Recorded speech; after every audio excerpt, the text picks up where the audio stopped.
Vamos a abrir la palabra del Señor en Proverbios, capítulo 4, verso 13. Proverbios, capítulo 4, verso 13.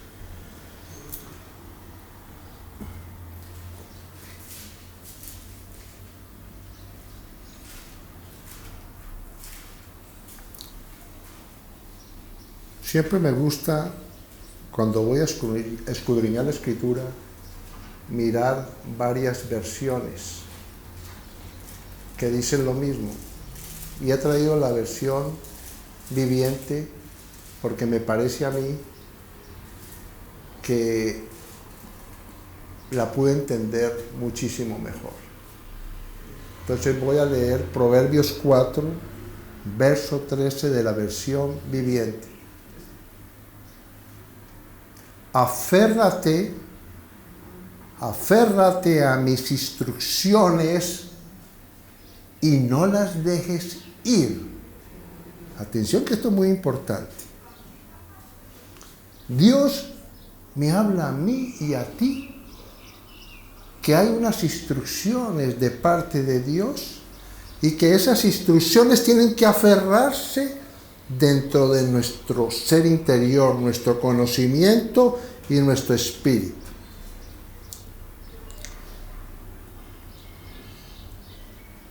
Todo maestro enseña a sus discípulos para que los discípulos sean como su maestro.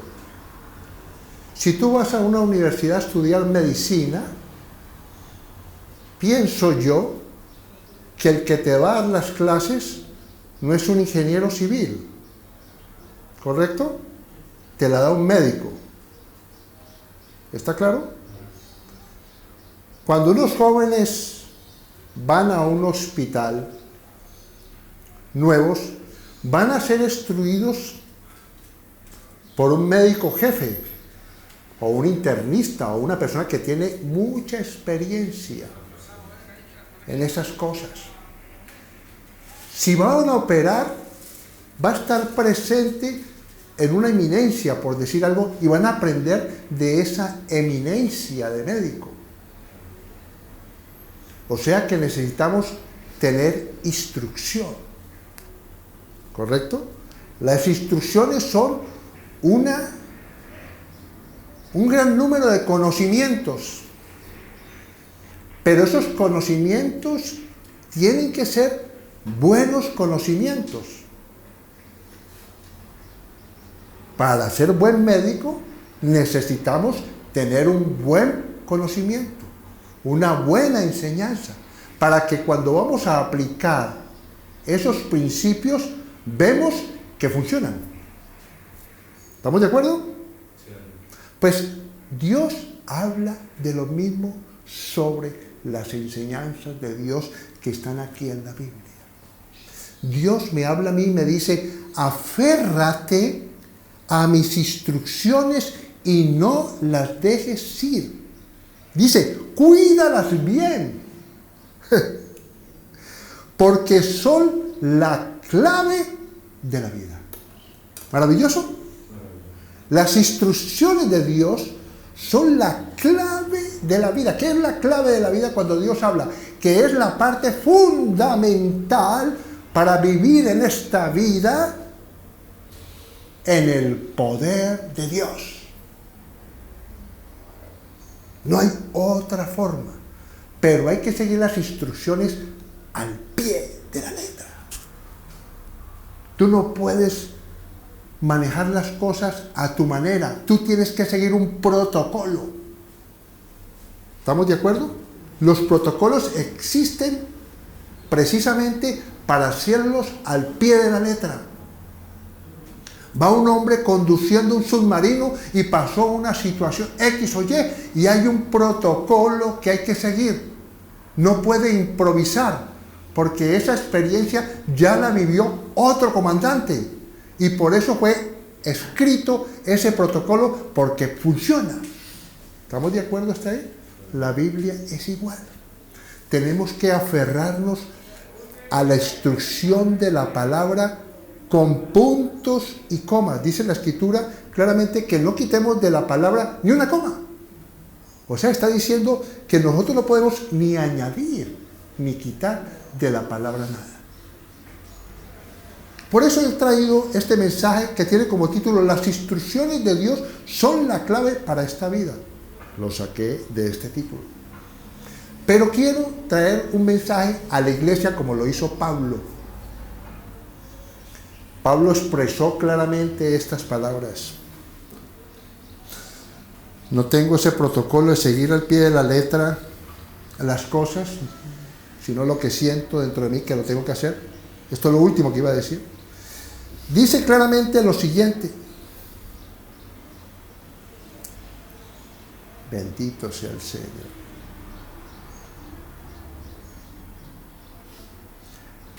Primera de Corintios, capítulo 11, verso 2. Repito, Primera de Corintios, capítulo 11, verso 2. Lo tenía casi en la mitad de los versículos, pero lo traigo a colación. Mira lo que dice Pablo a la iglesia de Corinto.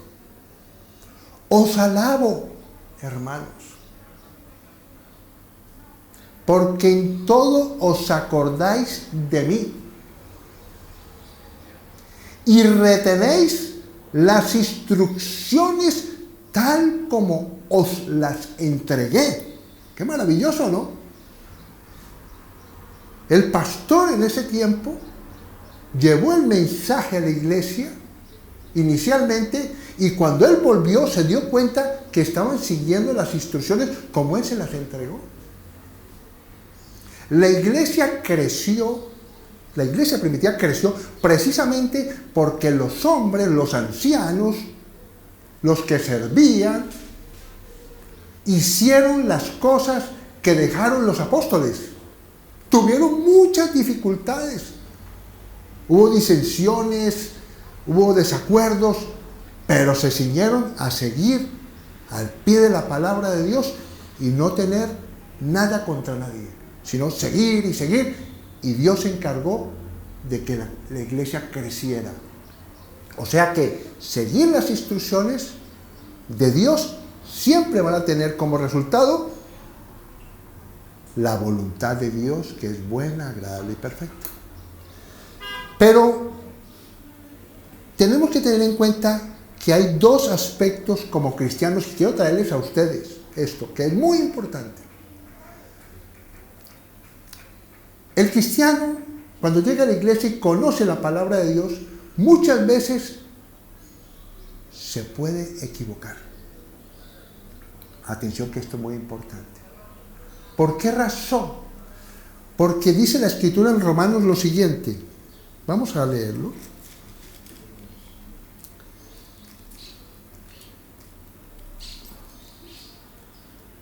Yo no me fío de mí mismo. ¿Por qué? Porque lo dice la palabra. Pablo le dijo a Timoteo: cuídate de ti mismo. Tremendo, ¿no? Yo no me fío. Si usted quiere no equivocarse, no se fíe de usted mismo. No se crea mucho. No se crea mucho. La otra vez hubo un médico, y lo traigo a colación, que hablamos con él y le hicimos una pregunta sobre mi suegro, que tenía, le dijimos que estaba supurando materia por la herida. Le habían hecho una colostomía, me parece que se llama así, y estaba supurando. Y me dijo el médico: no, eso es normal. Pero materia, nosotros no somos médicos, pero para mí eso no me parece correcto. ¿Sabe qué nos dijo ese médico? Señor, yo soy una eminencia. Le vi la soberbia en los ojos, la altivez. Y era una eminencia, verdaderamente era un especialista en eso. ¿Y sabe qué pasó? Esa soberbia, ¿sabe qué le pasó a mi suegro? Se murió. ¿Y sabe por qué se murió? Porque le dejaron una gasa dentro. Soberbia. Si ese tipo no hubiera sido soberbio, hubiera mandado a hacer una radiografía y hubieran encontrado ese a tiempo. No confíes en tu propia opinión. Te puedes equivocar. Mira lo que dice en Romanos capítulo 13, verso 16. Lo que dice claramente a la iglesia. Acabo de decir Romanos 13, 16. Seguidme, por favor. Unánimes entre vosotros, no altivos, sino asociándoos con los humildes. Y dice aquí, no seáis sabios en vuestra propia opinión. Amén. Repito, no seáis sabios en vuestra propia opinión. Que eso es lo que he querido decir. Y voy a traer un ejemplo de un hombre en la Escritura, óyeme bien, que fue sabio en su propia opinión, para que veáis que no es bueno confiar uno en sí mismo. Y vamos a ir a la palabra del Señor en 1 Samuel. Bendito sea el Señor que reina con poder y gloria.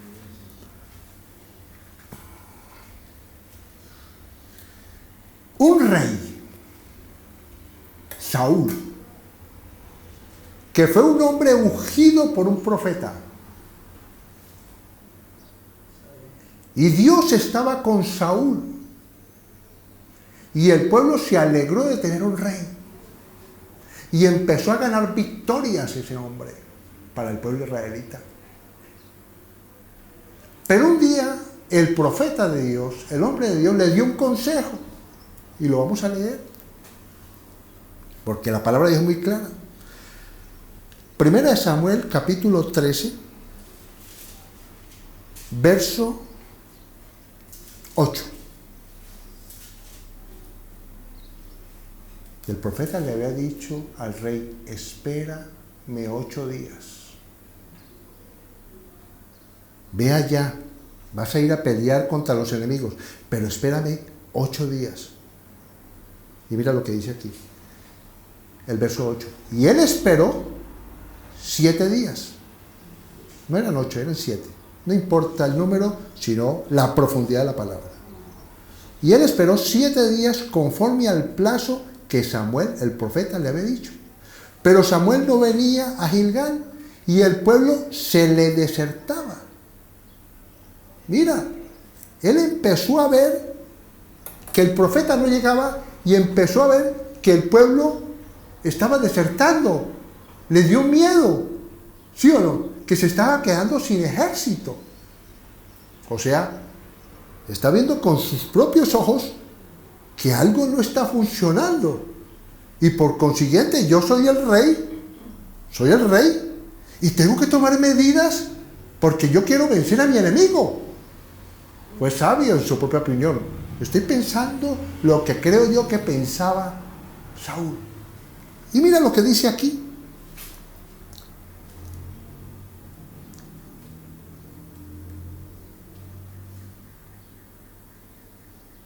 Entonces dijo Saúl, traedme holocausto y ofrendas de paz. Y ofreció el holocausto. Y cuando él acababa de ofrecer el holocausto, he aquí Samuel que venía. Y Saúl salió a recibirle para saludarle. Entonces Samuel, el profeta, le dijo, ¿qué has hecho? Y Saúl respondió, porque vi que el pueblo se me desertaba y que tú no venías dentro del plazo señalado y que los filisteos estaban reunidos en Mismas.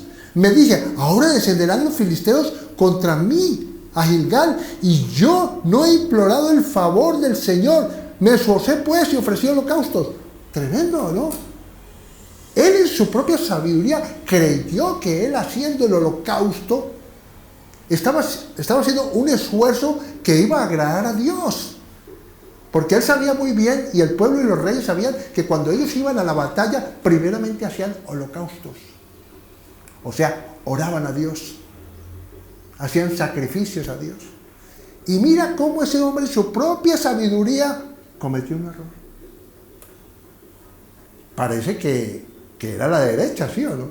Pero no es así. Las cosas de Dios son estrictas. Tú no puedes acomodar lo tuyo a tu manera, porque lo del hombre, dice la Escritura, es profano, lo de Dios es santo. Y vamos a ver en el transcurso de la prédica cómo las cosas de Dios son con puntos y comas. No nos podemos salir de ahí.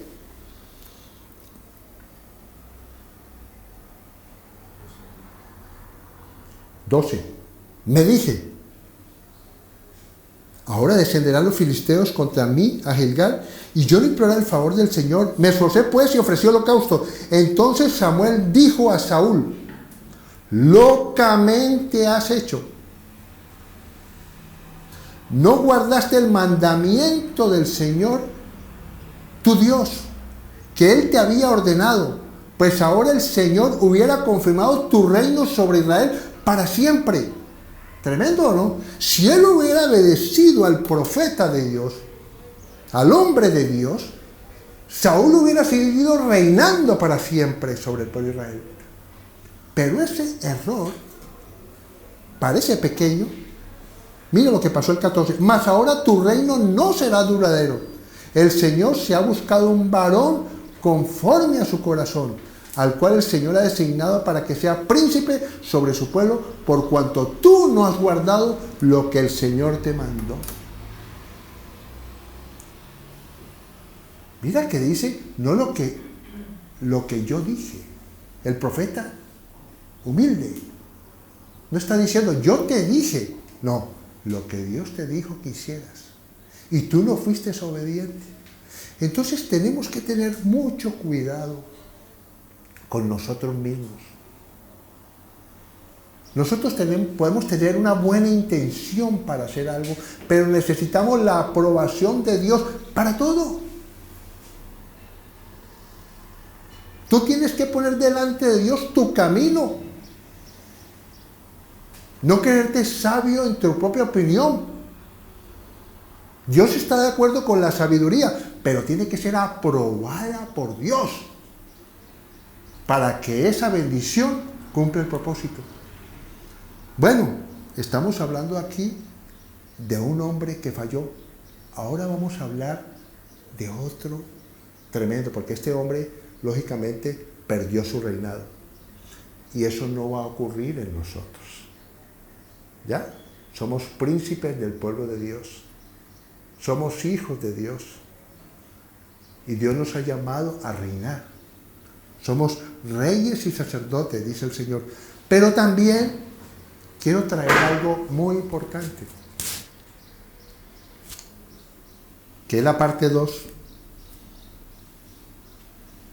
Una bendición a medias se llama esta parte de la prédica. Una bendición a medias.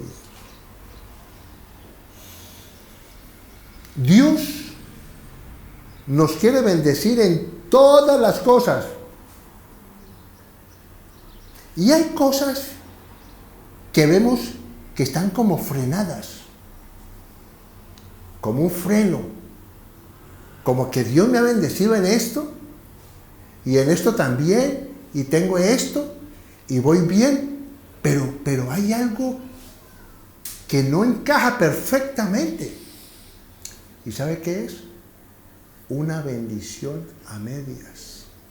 Y vamos a traer otro ejemplo de la Escritura, de lo que es una bendición a medias. Y vamos a ir a la palabra del Señor. Bendito sea el Señor. Segunda de Reyes,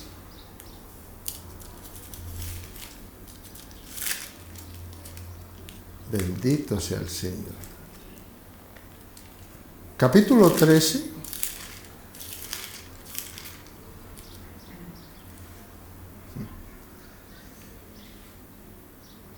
Verso 14.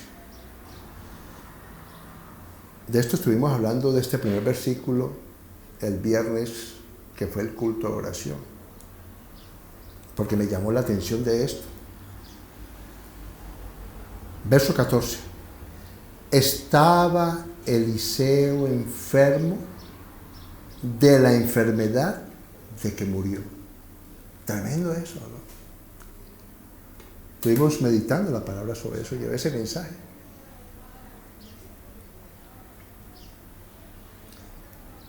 Pero me saldría un poquito, pero quiero aclararlo a este punto. Por eso coloqué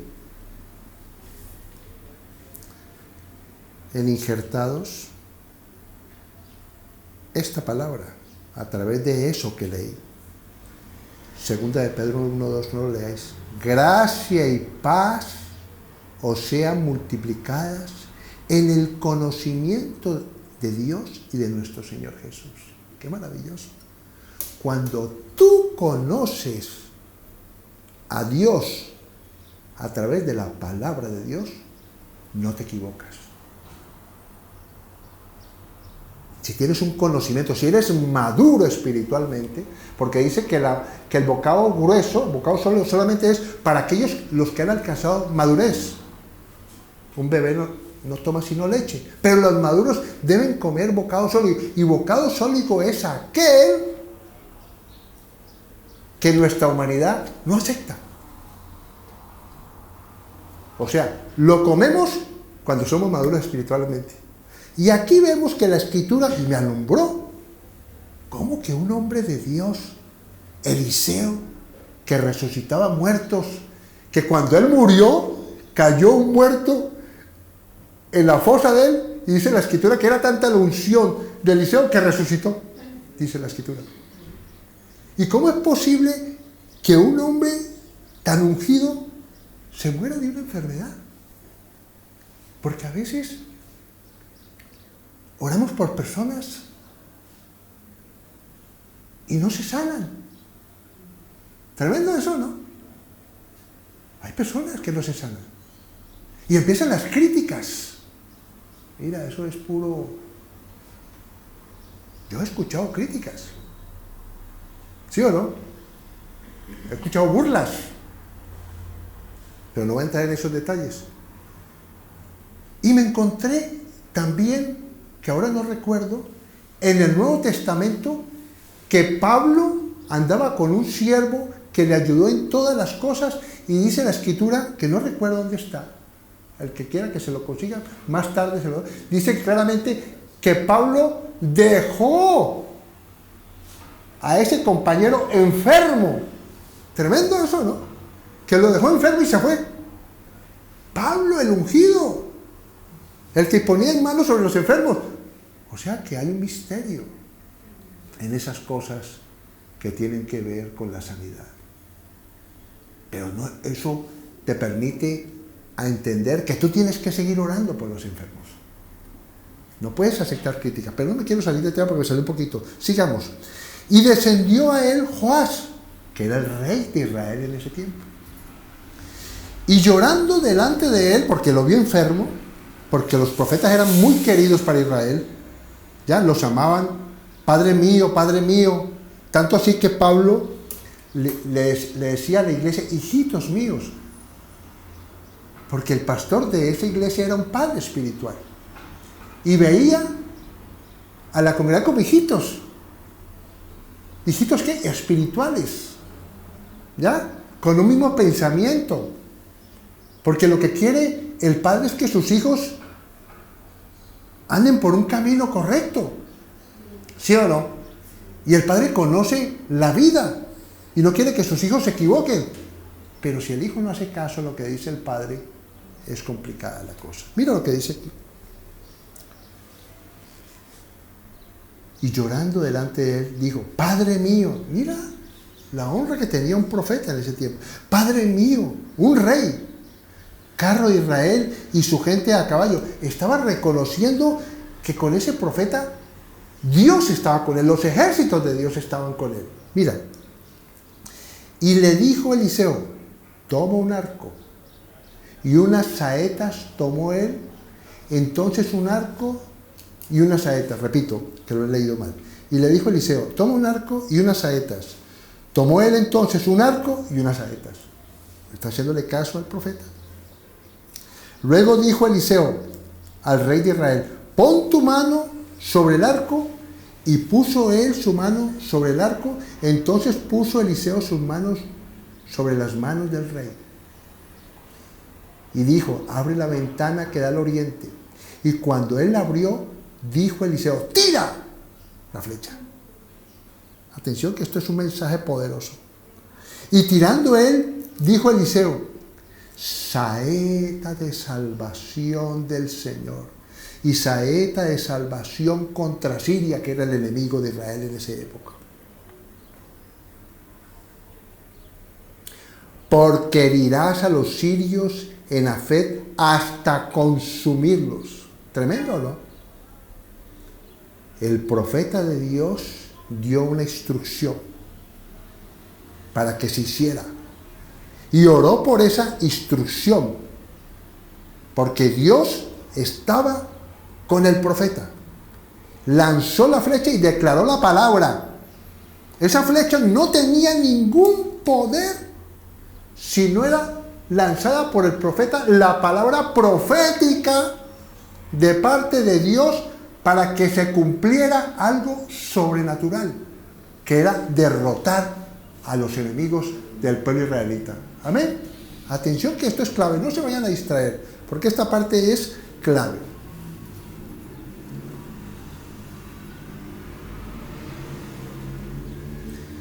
Y le volvió a decir, otra instrucción, segunda instrucción, toma las saetas, las flechas. Y luego que el rey de Israel las hubo tomado, le dijo, golpea la tierra. Y él golpeó 3 veces y se detuvo. Atención que esto es muy importante. Una bendición a medias. A veces no queremos hacer caso al profeta de Dios o al pastor, sino que hacemos caso lo que yo creo que hasta ahí tampoco. ¿Sí o no? Tampoco. Mira lo que dice aquí la escritura. Él estaba obedeciendo todo lo que le está diciendo el profeta. Cogió las flechas. El profeta le dijo, golpea la tierra con las flechas, con las saetas, golpéalas. Y mira, esto es un mensaje poderoso.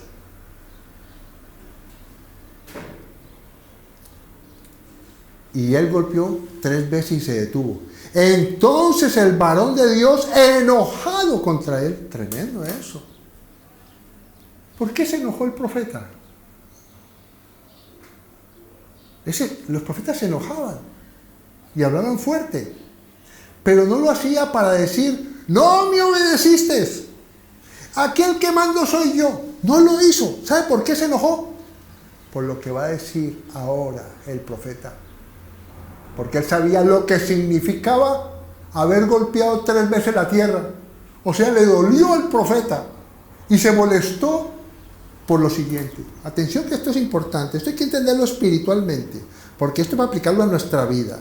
Mira, entonces el varón de Dios, enojado contra él, le dijo, al dar 5 o 6 golpes, hubiera derrotado a Siria hasta no quedar ninguno, pero ahora solo 3 veces derrotarás a Siria.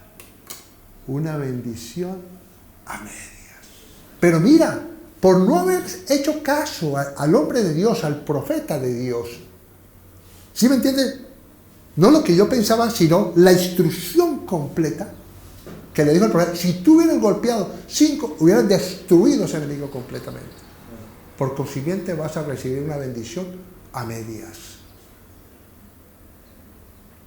Hoy en día suceden cosas con esta pandemia. Muchas personas han dejado de congregarse. Muchas personas se han desanimado.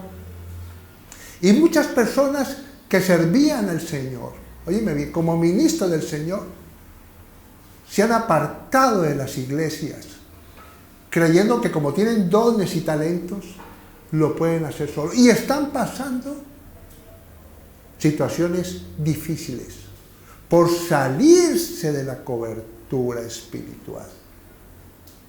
Óyeme bien para que lo sepas. Mira lo que sigue diciendo la palabra del Señor.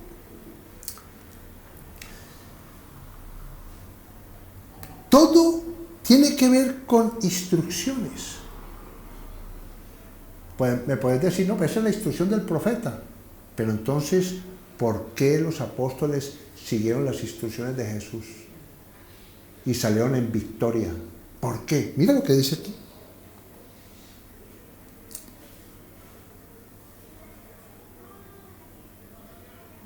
Bendito, porque podemos decir, no, es que Mateo 10, versos 5 en adelante. ¿Qué estamos hablando? Que las instrucciones de Dios son la clave para la vida, para tener una vida de acuerdo a la voluntad de Dios. Mira lo que dice aquí. Estamos hablando de las instrucciones. Mateo 10, versos 5 al 15. A estos 12, está hablando de los discípulos, envió ¿quién? Jesús, y les dio instrucciones. O sea, ¿qué hablamos? No podemos hacer nada sin una buena instrucción. ¿Estamos de acuerdo? No podemos ser buenos médicos si no seguimos las instrucciones de los que saben. ¿Quiénes escribieron los libros de medicina? ¿Médicos o un ingeniero civil? ¿O un albañil? Yo creo que no. Alguien que sabe de lo que estaba hablando. Mira lo que dice aquí. Y les dio instrucciones diciendo, por camino de gentiles no vayáis, y en ciudades samaritanos no entréis, y yendo predicad diciendo, el reino de los cielos se ha acercado, sanad enfermos, limpiad leprosos, resucitad muertos, echad fuera demonios, de gracia recibiste, dad de gracia. Instrucciones. ¿Qué tenían que decir en las casas? Que no podían cobrar por esas sanaciones, por esas liberaciones. De gracia recibiste, de gracia das. Amén. Damos lo que Dios nos ha dado, lo damos de parte de Dios. No es nuestro, es de Dios. Tremendo, ¿no? Sí. Id a las casas, y si una casa es digna, sigue la instrucción diciendo, posad en esa casa. Y haz milagros en esa casa. Y si no eres recibido en esa casa, dice la Escritura, que peor, sacude el polvo de tus pies y esa casa, no quiero hablar de eso, pero va a recibir una reprimenda de parte de Dios. Mira, todo en la Escritura habla de instrucciones. Hechos 10:22. Ellos dijeron, Cornelio el centurión, varón justo y temeroso de Dios y que tiene buen testimonio en toda la nación de los judíos, ha recibido instrucciones de un santo ángel. Y Pedro recibió instrucciones también para poder recibir a un hombre que no era del pueblo de Dios. ¿Y fue rebelde a las instrucciones Pedro? No le gustó, pero obedeció a Dios.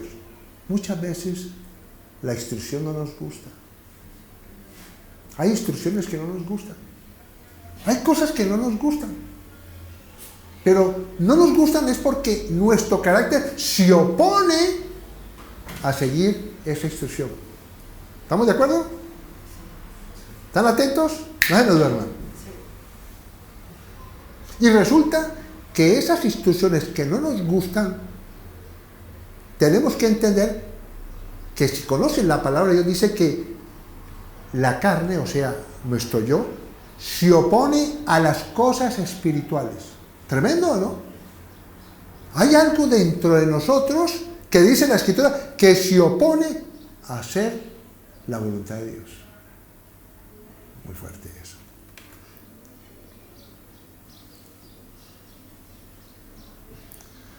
Mateo 11:1, no lo busquen, no hay necesidad porque estoy hablando que muchos versículos dicen lo siguiente. Cuando Jesús terminó de dar instrucciones a sus 12 discípulos, se fue de allí a enseñar y a predicar en las ciudades de ellos. Todo radica en las instrucciones. Todo radica en las instrucciones.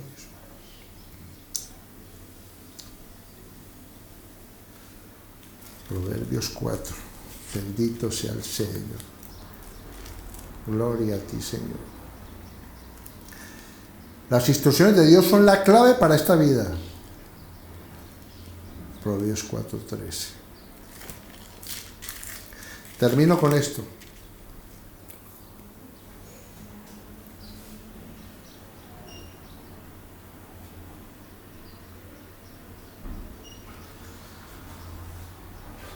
Capítulo 4. Me gustaría que se lo leyeran todo en la casa. Yo me he leído la Biblia varias veces, pero no es suficiente. Hay que seguirla leyendo. Porque este libro tiene vida, es un espíritu. Capítulo 4. Que se lean el capítulo 4 en casa. Voy a leer solamente unos apartes de Proverbios. Oíd, hijos, la enseñanza de un padre, y estad atentos para que conozcáis cordura, porque os doy buena enseñanza. No desamparéis mi ley, porque yo también fui hijo de mi padre, delicado y único delante de mi madre. Y él me enseñaba y me decía: retenga tu corazón mis razones, guarda mis mandamientos y vivirás. Adquiere sabiduría, adquiere inteligencia. No te olvides ni te apartes de las razones de mi boca. No las dejes. ¿Y qué pasa? Ella te guardará. ¿Qué tal? La instrucción te guarda. El conocimiento te guarda. Ámala y te conservará. Tenemos que amar la palabra de Dios. Está bien que tengas conocimiento de las cosas que tienen que ver con la ciencia. Eso Dios nos lo enseña desde el Génesis. Que Dios les dio sabiduría a hombres para trabajar el oro, el orfebre. Dios está de acuerdo en la sabiduría, pero también está de acuerdo de que sigamos las enseñanzas de Él. Porque si nosotros amamos su palabra, esa palabra te guardará. Mira lo que dice aquí. Sabiduría, ante todo adquiere sabiduría, y sobre todas tus posesiones adquiere inteligencia. Engrandécela y ella te engrandecerá. Lean todo el capítulo 4 en casita, porque no lo va a leer todo. Termino con esto.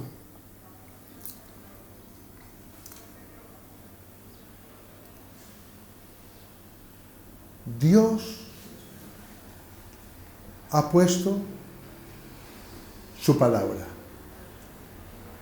Y quiero leer lo que dice en Hebreos, capítulo 13, versos 17 y 19.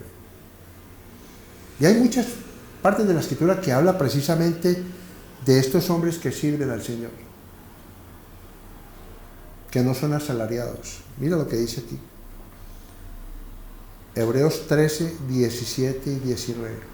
Obedeced a vuestros pastores y sujetaos a ellos, porque ellos velan por vuestras almas, como quienes han de dar cuenta. Esto es peligroso. Para que lo hagan con alegría y no quejándose, porque esto no es provechoso. Orad por nosotros, pues confiamos en que tenemos buena conciencia, deseando conducirnos bien en todo. Y más os ruego que lo hagáis así, para que yo os sea restituido más pronto. Palabras del apóstol Pablo a la iglesia. Amén. La misión de un pastor es dar instrucción de parte de Dios.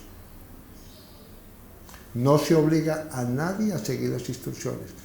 Pero vemos la palabra de Dios que habla claramente de que cuando hacemos caso a la palabra de Dios, cuando tú recibes la palabra de Dios, tú recibes el espíritu de la palabra, también meditando la palabra, y tú sigues el consejo de la palabra, tú vas a ser bendecido en todas las áreas de tu vida. Eso es lo que quiere decir. Los pastores están para enseñar, a aquellas personas que no tienen ese conocimiento. Y también enseña a las personas a ser prudentes. Porque hasta los mismos pastores hemos caído. ¿Sabe por qué hemos caído? Porque se han creído que no meditando la palabra de Dios, como ya la conozco, no necesito meditar la palabra de Dios. Como yo tengo una relación íntima con el Señor, porque si Dios me nombró pastor, no oro. Otro problema muy serio. Y tercero, la soberbia. Un pastor tiene que ser humilde. Tiene que aconsejar y decir la palabra como está escrita. No como la otra persona la quiere oír. Y muchas veces hay problemas, pero tú tienes que ser obediente porque dice aquí la Escritura que ¿qué? Como quienes han de dar cuenta. ¿A quién damos cuenta? A Dios. Dios va a ser nuestro juez y recibiremos el pago de acuerdo a lo que hayamos hecho aquí en esta tierra. O sea que es muy importante que valoremos esos dos hombres, Saúl y ese otro rey. Saúl no obedeció al profeta y el otro hombre recibió una bendición a medias. Tenemos que recibir la bendición completa. ¿Por qué razón? Porque cuando hay unidad, cuando hay obediencia a la palabra, siempre hay bendición. Tenemos que tener mucho cuidado, hermanitos. Bueno, Padre, te doy gracias, Señor, por tu palabra. Te rogamos hasta ahora, Señor, que tu Santo Espíritu permita en cada uno de nosotros retener lo santo, lo puro, no lo humano que es profano. Porque tus palabras, Señor, traen sabiduría de lo alto, Señor, para revelarnos las profundidades y los misterios de tu palabra, Señor. Con un propósito, Señor, que lleguemos a la estatura de Jesucristo. Que Jesucristo, siendo Dios, se despojó de sí mismo y se hizo siervo y soportó todos los oprobios, todos los dolores, Señor, para enseñarnos algo, bendito Dios. Aprender que Él murió por nosotros para traernos libertad y para traernos su justicia, Señor. Ayúdanos a ser como Él, manso y humilde. En Cristo Jesús. Amén y amén. Bendito sea el Señor.